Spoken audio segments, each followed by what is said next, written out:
नमस्कार मित्रों, गुरुकुल की इस व्याख्यानमाला में आप सब लोगों का स्वागत है। मैं डॉक्टर पंकज कुमार मिश्र मृच्छकटिकम की भाषा की चर्चा लेकर के उपस्थित हूं। इस क्रम में हम जो मृच्छकटिकम में प्रयुक्त प्राकृत भाषा है उसके विविध रूपों को समझने का प्रयास कर रहे हैं।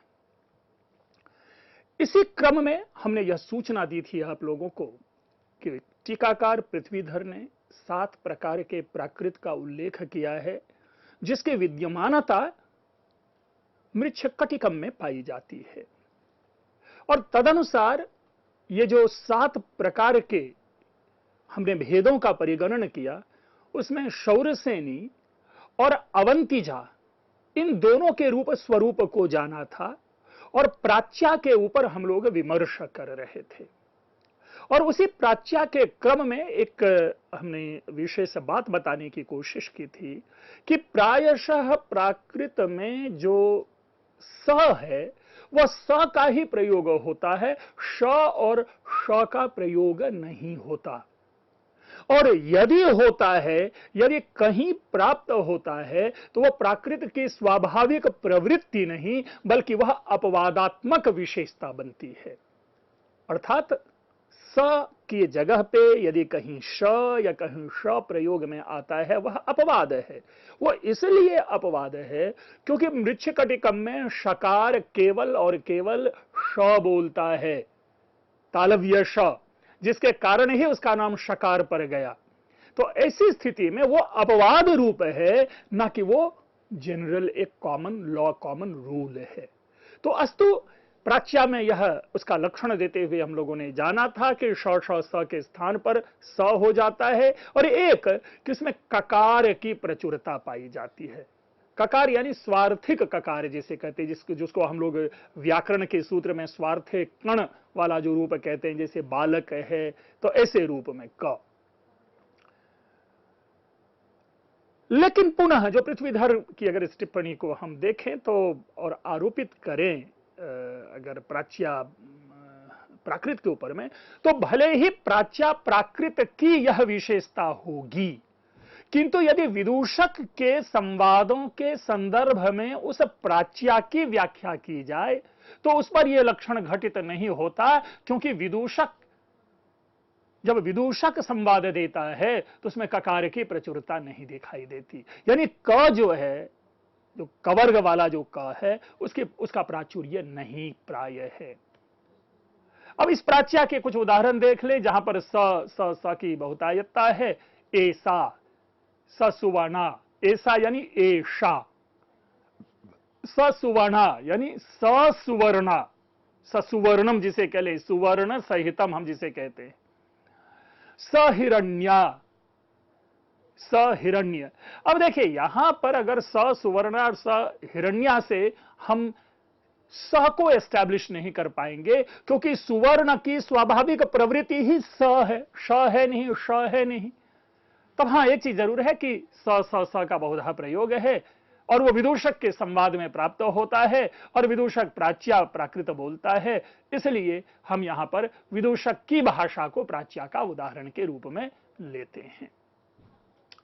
इसके बाद मागधी, जैसा नाम से ही स्पष्ट है, मगध प्रदेश में बोली जाने वाली जो भाषा है वो कदाचित मागधी प्राकृत है। संवाहक हम आप सभी जानते हैं कि संवाहक जो कि एक जुआरी है, जुए में हार जाता है और वसंत सेना के पास पहुंचता है और वहां पर हम संवाहक के विषय में जानते हैं कि वो पाटलिपुत्र से उज्जयिनी आया हुआ है और वहां पर वह शरीर मर्दन का कार्य करता है। मसाज जो है ना, मसाज लोगों का करता है और चूंकि मसाज करता है इसीलिए चरित्र का नाम संवाहक है। वास्तविक नाम क्या है यह स्पष्ट नहीं है। हमारे लिए दो विषय है। उज्जयिनी जाता है, जहां कौन सी प्राकृत बोली जाएगी, वहां बोली जा रही है अवंतिजा, और यह पाटलिपुत्र से आया है, जो पाटलिपुत्र कहां, जहां का प्राकृत क्या है, मागधी है। तो इस रूप में संवाहक की जो भाषा है वो उस प्रदेश का जो इंटोनेशन है वह उसमें व्याप्त होगा। मित्रों एक बार हमने नाटक किया था अभिज्ञान शाकुंतलम।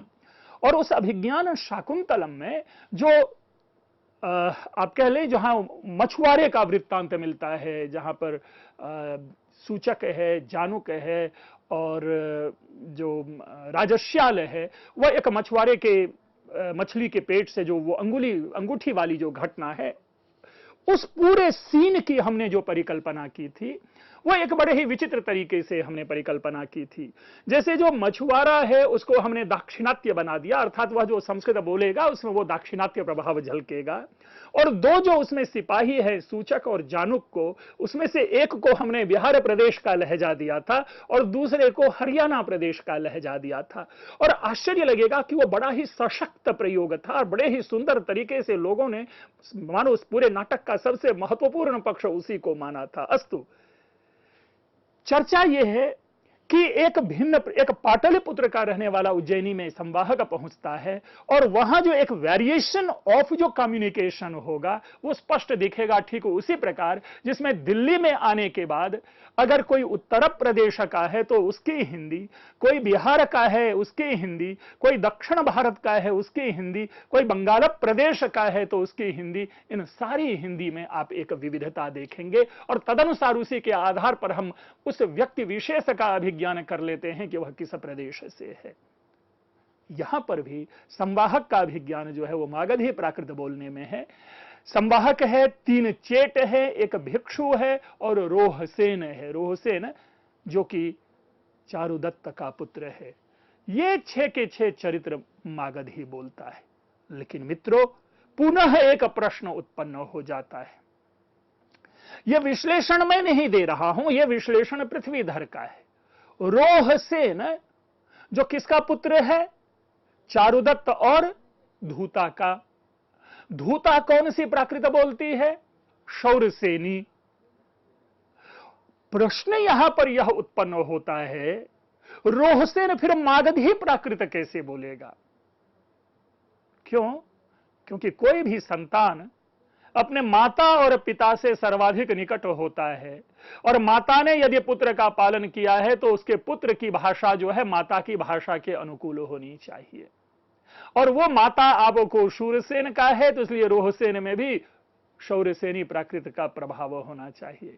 और यदि पिता चारुदत्त मागधी संस्कृत बोलता है तो हो सकता है कि हम रोहसेन की संस्कृत में कह सकते हैं कि पितृ प्रभावित संस्कृति या पितृ प्रभावित प्राकृति यह बोल रहा है, अर्थात पिता के द्वारा प्रयोग में जो लाई जाने वाली भाषा है उस भाषा को एडॉप्ट किया रोहसेन। क्योंकि रोहसेन जैसे चरित्र की भाषा भिन्न कभी भी नहीं हो सकती अपने माता और पिता से, अनलेस अदरवाइज कालिदास की तरह मृच्छकटिकम कार ने भी रोहसेन का पालन पोषण किसी भिन्न प्रदेश करवाया हो। जैसे महाकवि कालिदास अभिज्ञान शाकुंतलम में जो पुत्र है सर्वदमन, उस सर्वदमन को मारीच ऋषि के आश्रम में ले जाता है जब जिनका पालन पोषण राजकीय परिवेश में नहीं होता। इसी प्रकार जो मालविकाग्निमित्रम है, उस मालविकाग्निमित्रम में हम जो पाते हैं वहां पर आप पाएंगे कि क्षमा करेंगे, मालविकाग्निमित्रम नहीं, विक्रमोर्वशीयम में जो आयुष्य है जो कि पुरुरवा और उर्वशी का पुत्र है, इसका भी च्यवन ऋषि के आश्रम में पालन पोषण होता है, अर्थात उसकी भाषा के ऊपर में माता पिता की भाषा का प्रभाव नहीं होना चाहिए। अगर आप औचित्य की चर्चा करें, अगर आप औचित्य का विश्लेषण करें तो इसी प्रकार से रोहसेन के ऊपर में मागधी प्राकृत का प्रभाव नहीं होना चाहिए।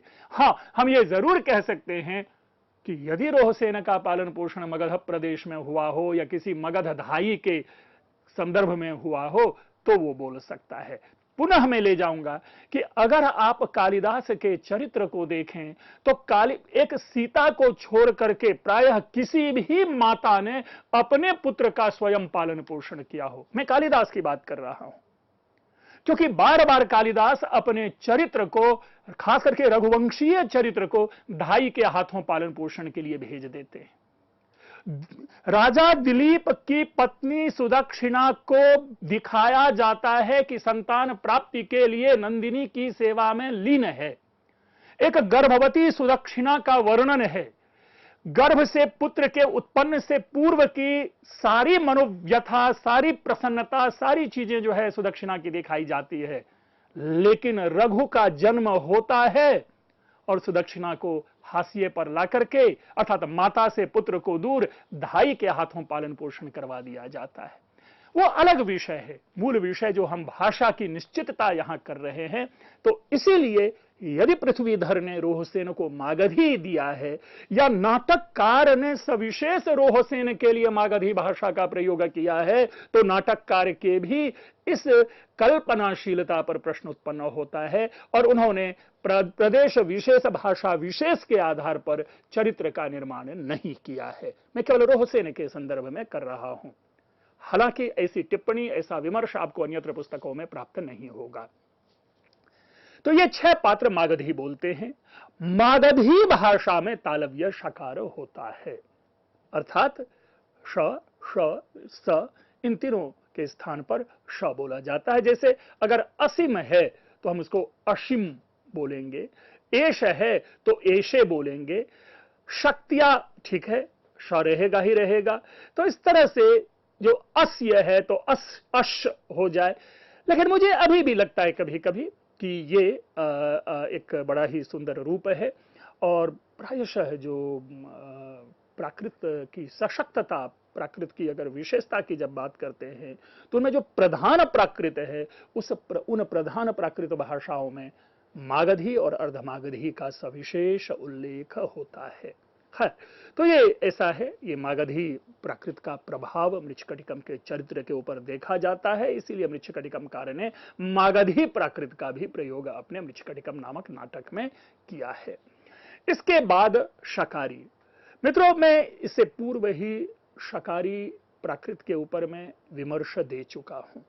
पुनरपि मैं चाहता हूं कि एक बार फिर इसकी स्पष्टता दे दे। इसमें क्या होता है कि तालव्य श की प्रचुरता होती है, प्रचुरता नहीं होगी। मैं इसको और स्पेसिफिक कहूंगा कि तीनों शकार के स्थान पर केवल और केवल श बोला जाता है और रेफ के स्थान पर ल की चर्चा की जा रही है। अब इस जगह की चर्चा यदि मैं करूं तो मुझे लग रहा है कि दो अलग अलग बातों को एक प्रकार मिलाकर के यहां पर समीक्षक प्रस्तुत कर रहे हैं, क्योंकि शकार प्राकृत का कोई स्वरूप नहीं बल्कि व्यक्ति विशेष के मुख से निकलने वाली ध्वनि मात्र का अंतर है। हम जिसे कहते हैं, कोई अगर व्यक्ति हकला करके बोलता है या किसी व्यक्ति की वाणी अस्पष्ट हो जाती है तो ऐसे में शब्द एक अलग रूप ग्रहण कर लेता है। शकार उसी प्रकार का चरित्र है, या वो व्यक्ति जो बोलने में शुरू में श श स का भेद नहीं कर पाता और जब वो नया नया बोलना शुरू होता है तो वो सारे स को श ही कह बैठता है। तो वो एक हास्य का विषय बनाने के लिए मृच्छकटिकमकार ने एक चरित्र विशेष का प्रयोग किया है, जो पूरे संस्कृत नाट्य साहित्य ही नहीं बल्कि संस्कृत साहित्य का एक सर्वाधिक अनूठा प्रयोग है और एक शकार एक विशेषता बन गई। इसलिए इसमें रेफ के स्थान पर लकार कह करके शकार की हम शकारी प्राकृत एक विविध भिन्न प्राकृत न समझें। यह कोई विधा नहीं है, इसका कोई व्याकरण नहीं है, एक व्यक्ति का अज्ञान होता है जो इस प्रकार का प्रयोग करता है। और तदनुसार संस्थानक नामक चरित्र जो है वह संस्थानक नहीं। अगर उनसे कोई पूछे कि भाई तुम्हारा नाम क्या है तो वो अपना नाम बताएगा संस्थानक। संस्थानक मतलब दूसरे शब्दों में श वो अपने स के लिए बोलेगा। अब यहां पर जैसे सचिन है तो उसको हम सचिन बोले, सचिन, तो वो वहां पर आपको शकार हो गया। और तदनुसार जो डायलॉग हैं आप लोग सभी जानते हैं, अशि श्रुतिखे बलिदे अमत्थके कप्पेम शीर्ण उदमाले मवा, यहां असी का अशी हो रहा है। और जो मारयामी का मालयम है यह अन्य प्राकृत में भी र का लॉ होता है, जो इसे पूर्व हम लोगों ने पढ़ रखा है, हमने जान रखा है, तो मे भी हम उसमें इस प्राकृत के रूप को डाल सकते हैं। समीक्षा जगत में चूंकि शकारी को एक भिन्न प्राकृत कहा गया, इसलिए यहां पर मैं एक प्राकृत की विधा के रूप में लेके आया हूं, लेकिन टिप्पणी यह करते हुए कि शकारी प्राकृत की कोई भिन्न विधा नहीं है। इसके बाद एक चांडाली है। आप मित्रों, जैसा स्वरूप है, यह वर्ग विशेष हम जिसे कहते हैं उसके आधार पर हम इसे समझें कि यह उनकी भाषा है। ऐसे समाज के ऐसे लोग जिनको सामाजिक अभिज्ञान नहीं है, जो समाज की मूल धारा से जुड़ा हुआ नहीं है, जो समाज का उपेक्षित वर्ग है, या तथाकथित अगर प्राचीन शब्दावली का प्रयोग करें जो कि समाज के लिए अस्पृश्य हैं, ऐसे जो लोगों की भाषा है वो चांडाली है। और वो एक स्वाभाविक रूप में व्यवहृत होता है, यह उभरता है। ये आप सब लोग अपनी अपनी बोलियों में भी पाते होंगे कि एक जो पढ़े लिखे की बोली होती है और एक गांव घर में जो गांव घर में जो कार्य करने वाले, जो खेत खलिहानों में कार्य करने वाले जो व्यक्ति होते हैं, उनकी भाषा में अंतर होता है। उनकी भाषा में उस प्रकार के संस्कार, उस प्रकार के शिष्टाचार आदि का अभाव पाया जाता है। अस्तु, तो इसमें भी हम क्या देखते हैं, वही स और श के स्थान पर श होता है और रेफ के स्थान पर लकार होता है। अब अगर हम यह लक्षण लेकर के चलें और यह मैं मान भी लूं कि शकारी प्राकृत की एक विधा है, तो चांडाली और शकारी में फिर अंतर क्या रह गया? कोई अंतर नहीं रह गया, क्योंकि आपने वहां पर भी पढ़ा है कि इसमें श का प्रयोग होता है और रेफ के स्थान पर ल होता है। तो इसीलिए हमने कहा कि वस्तुतः चांडाली को ही माना जाना चाहिए प्राकृत का एक रूप, शकारी को प्राकृत का रूप नहीं माना जाना चाहिए। तदनुसार अगर पृथ्वीधर ने 7 प्रकार के प्राकृत का अभिज्ञान किया है, तो वहां पर हमें केवल 6 प्रकार के प्राकृत की चर्चा समझनी चाहिए, क्योंकि दोनों के परिज्ञान में, दोनों के लक्षण में, शकारी और चांडाली में कोई वैविध्य नहीं है, कोई भिन्नता नहीं है। और जब दोनों लक्षण एक हो जाए तो हम उसे एक रूप में मान लेते, एक रूपता है।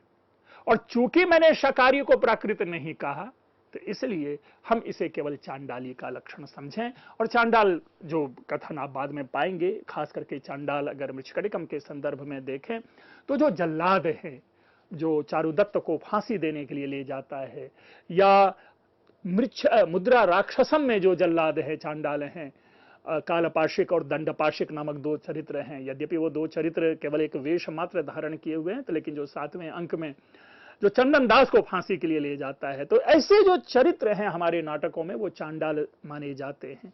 लेकिन चांडाल केवल काल्पनिक चरित्र मात्र नहीं है, ये सामाजिक यथार्थ है। इसलिए हमने पहले ही कहा कि वो वर्ग जो पूरी तरह से समाज का अभिन्न अंग नहीं है, जो वो समाज का एक उपेक्षित पक्ष है, उनकी जो भाषा है, वो चांडाली प्राकृत कहलाती है। अब एक ढक्की है। अब ये बड़ा विचित्र है कि ये नामकरण कैसे हुआ। ढक्का, ढक आदि, ये क्या शब्दावली कैसे इसने बनाई, क्यों इसे ढक्की कहा गया? क्योंकि इससे पूर्व जितने भी नाम है वो नाम अपने आप में अपना अभिज्ञान करता प्रतीत होता है, लेकिन ढक्की उससे आजकल जब हम अपने शब्दावली को प्रयोग में लाते हैं तो वो ढक्कन हम आप जानते हैं, लेकिन खैर उससे और इसका कोई संबंध नहीं है। हम देखते हैं कि ढक्की नामकरण क्या है, क्यों है, कैसे है। द्योतकर और माथुर आए, हम लोगों ने जो सेकेंड एक्ट पढ़ा था द्वितीय अंक में, जिसमें कि द्योतकर है, माथुर है और संवाहक है, जो जुआ खेलते हैं और जुआ खेलने में संवाहक पराजित हो जाता है, जिससे द्योतकर और माथुर जबरदस्ती, उनसे जबरदस्ती तो नहीं कहना चाहिए, उचित ही कहना चाहिए कि उनसे हारी हुई राशि मांगता है, संवाहक देने में असमर्थ है और अपने प्राण और जान बचाने के लिए वह वसंत सेना की शरण में जाता है संवाहक। तो यही द्योतकर और माथुर है। ये दोनों ढक्की कहें प्राकृत का प्रयोग करते हैं as per the reference of Prithvidhar. इसके विषय में पृथ्वीधर ने कहा है कि वकार प्राया ढक्क विभाषा संस्कृत प्रायत्वे दंत्य तालव्य सकार युक्ता च। अब ये जो है इसको समझ ले, ये जो सरकार शब्द है, स और रकार युक्ता च, ऐसे समझना चाहिए। वस्तुतः यह एक आप समझें कि टेक्निकल टर्म ही ढक्की बन गया, और कहते हैं कि वकार प्राय, यानी इसमें क्या होती है, वकार की प्रचुरता होती है। ढक्क विभाषा, और ये ढक्का जो है यह भी एक प्रकार की बोली है। संस्कृत प्रायत्व, यानी संस्कृत में जब प्रायः वकार की प्रचुरता हो और इसमें स और श दोनों का प्रयोग होता हो, कहीं अन्यत्र नहीं, तो उसको हम ढक्की प्राकृत कहते हैं। अब एक चीज और बात आती है कि वकार की प्रचुरता ये कोई भाषा की प्रकृति नहीं होती है। कवि या हमारा जो शब्दकोश है उसमें ऐसा नहीं है कि किसी शब्द की जगह पर व का प्रयोग कर देंगे तो वही अभीष्ट अर्थ देगा जिसके स्थान पर हमने व का प्रयोग किया है जिस शब्द में। ऐसा नहीं होता। यह तो शब्द की प्रवृत्ति है, अगर बार बार उस शब्द का प्रयोग करेंगे तो वह आएगा, अगर उस शब्द का प्रयोग नहीं करेंगे तो वह नहीं आएगा। यानी दैट मीन्स वह is not a converted form of any second और एनी अदर लेटर। वह की सेपरेट आइडेंटिटी है, वो दंत्योष्ठ जिसे हम कहते हैं। इसलिए यह सारा लक्षण जो है हमारे लिए विमर्श मांगता है। हम केवल आंख मूंद करके सूत्रों को रट लें या आंख मूंद करके लक्षण को रट लें, यह मात्र जो है ज्ञान और अभिज्ञान विषय का नहीं होता। हमें उसमें जाकर के वकार की प्रचुरता, यह कौन सा मतलब है? क्यों वकार की प्रचुरता होगी? अगर व वाले शब्द आप प्रयोग करेंगे तो वो कवि की विशेषता होगी और तब हम कहेंगे कि देखो भाई अनुप्रास अलंकार है। तो ये भाषा की विशेषता नहीं होती। जैसे श की प्रचुरता, अगर हम कहते हैं तालव्य श का बार बार अगर शकार सारे स की जगह पर प्रयोग करता है तो वो बात समझ में आती है। हम व को अधिक से अधिक ब की जगह पे प्रयोग में लाते हैं। लेकिन यदि हमें वकार युक्त शब्द के प्रयोग करने की आवश्यकता ही न पड़ी, अगर हम वायु की जगह पे पवन शब्द प्रयोग करें, वायु की जगह पे समीर शब्द का प्रयोग करें, तो वहां पर वकार की प्रचुरता कहां रह जाती है? और अगर वो वकार की प्रचुरता नहीं रहती तो वो ढक्की कैसे हुई? अस्तु, लेकिन ये एक विमर्श है, शोध छात्रों के लिए शोध की एक सामग्री है। लेकिन जब हम मृच्छकटिकम का परिचय पाते हैं, जब हम मृच्छकटिकम का विमर्श करते हैं, तब हम ये कहते हैं कि मृच्छकटिकम में एक विशिष्ट प्राकृत का प्रयोग प्राप्त होता है, जिस प्राकृत का नाम है ढक्की। अब देखिए जो उनके वाक्य है पूरा का, दश सुवर्णम धालेद किम तस्य अस्ति दश सुवर्णम धारय, मतलब ठीक है, दश सुवर्णम धालति तो दश सुवर्णम धारयति। अब यहां पर भी देखिए कि हमारे पास दो शब्द है, दश सुवर्णम, तो श और स दोनों का प्रयोग हो रहा है। ठीक है, ये तो हम समझ लेंगे कि ढक्की का लक्षण है। लेकिन पुनः प्रश्न रह जाता कि वकार का प्राचुर्य कहां है। तो एक यह हमारे सामने एक देता है, एक विंडो ओपन करता है कि ढक्की नामक प्राकृत की समग्रता को जानने के लिए हम इसके कंपैरेटिव स्टडी को जरूर जानें। जो वकार होने की बात मृच्छकटिकम में जो है वो दिखलाई नहीं देती, बल्कि उकार होना दिखलाई देता है, यानी व का वो हो जाना। ये तो आप लोग सभी जानते हैं, वो आसान हो जाता है कि व की जगह पे उ का प्रयोग करना। तो अगर ये कहा जाए कि वकार के स्थान पर उकार हो जाता है तो एक लक्षण बन सकता है, या उकार के स्थान पर वकार बन जाता है कि अगर उकसाना को वकसाना बोले तो हम जरूर कह सकते हैं कि यह ढक्की है।